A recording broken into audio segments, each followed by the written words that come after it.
amanhã. Simplesmente, se você cresce a partir de hoje, você veria a glória de Deus.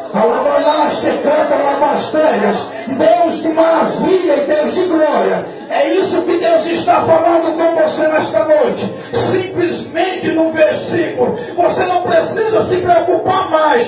Para de correr. Para de acreditar no teu vizinho, no pai, na tua mãe, no teu parente. Quem sabe no teu pastor que duvidasse de você. Mas um dia que ele te chamou, ele disse: grande é o que eu tenho na tua vida. Quando eu fazer, nenhum homem vai entender. Porque isso não é para o entendimento do homem. O que eu estarei fazendo sobre você é o sobrenatural de Deus. E só entendo é aqueles que andam espiritualmente. Então, já não disse eu que se credes verás a glória de Deus. Você só precisa acreditar nas promessas de Deus. Não precisa se preparar mais. Não precisa esperar para o dia de amanhã.